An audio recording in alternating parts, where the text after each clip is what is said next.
অভিবাসন ইস্যু ঘিরে মার্কিন যুক্তরাষ্ট্রে উত্তেজনা যেন দিন দিন তীব্র থেকে তীব্রতর হচ্ছে।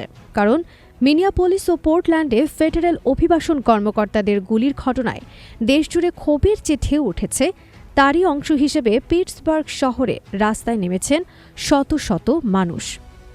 রোববার বিকেলে পিটসবার্গের সাউথ সাইড এলাকায় অবস্থিত আইসিই ইমিগ্রেশন অ্যান্ড কাস্টমস এনফোর্সমেন্টের স্থানীয় কার্যালয়ের দিকে রাস্তায় বিক্ষোভ করেন হাজারো মানুষ। বিক্ষোভে আইসিই আউট এবং নো মোর ভায়োলেন্স ধরনের স্লোগান দিতে দেখা যায়। এই বিক্ষোভের পেছনে মূল কারণ হচ্ছে গত বুধবার মিনিয়াপোলিসে এক ফেডারেল অভিবাসন কর্মকর্তার গুলিতে মার্কিন এক নাগরিকের মৃত্যু এবং তার একদিন পর ওরেগনের পোর্টল্যান্ডে বর্ডার পেট্রোলের গুলিতে 2 ভেনেজুয়েলান নাগরিক আহত হওয়ার ঘটনা। আয়োজক সংগঠন ইনডিভিজিবল পিটসবার্গ এক বিবৃতিতে জানিয়েছে, ফেডারেল অভিবাসন সংস্থাগুলোর বিরুদ্ধে নিয়ন্ত্রণহীন সহিংসতা, জবাবদিহির অভাব এবং ক্ষমতার অপব্যবহারের অভিযোগ থেকেই এই প্রতিবাদ করা হচ্ছে।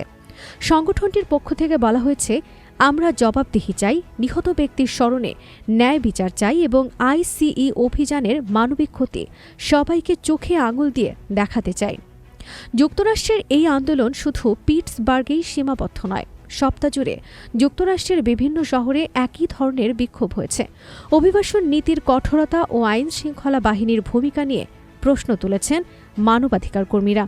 স্থানীয় পর্যায়ে এই বিক্ষোভ নতুন করে বিতর্ক তৈরি করেছে পিটসবার্গ শহর কতটা ফেডারেল অভিবাসন সংস্থার সঙ্গে সহযোগিতা করবে তা নিয়ে। নতুন মেয়র কোরি ও কনর মিনিয়াপোলিসের ঘটনার পর স্পষ্ট করে বলেছেন, পিটসবার্গ সিটি আইসিএর অভিযানে সহযোগিতা করবে না।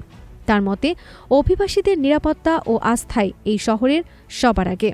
তবে বিষয়টি নিয়ে রিপাবলিকান শিবিরের আপত্তি রয়েছে। পিটসবার্গ রিপাবলিকান কমিটির চেয়ারম্যান টড ম্যাককালাম বলেন, স্থানীয় পুলিশ ফেডারেল আইনের বাইরে থাকতে পারে না। তার ভাষায়, আইন প্রয়োগের ক্ষেত্রে বেছে বেছে সিদ্ধান্ত নেওয়া যায় না। এতে আইন শৃঙ্খলা বাহিনী ও সাধারণ নাগরিক দুপক্ষই ঝুঁকিতে পড়ে। এর মধ্যেই জানা গেছে, ট্রাম্প প্রশাসনের দ্বিতীয় মেয়াদে পিটসবার্গ অঞ্চলে আইসিই গ্রেফতারের সংখ্যা আগের বছরের তুলনায় 3 গুণেরও বেশি বেড়েছে।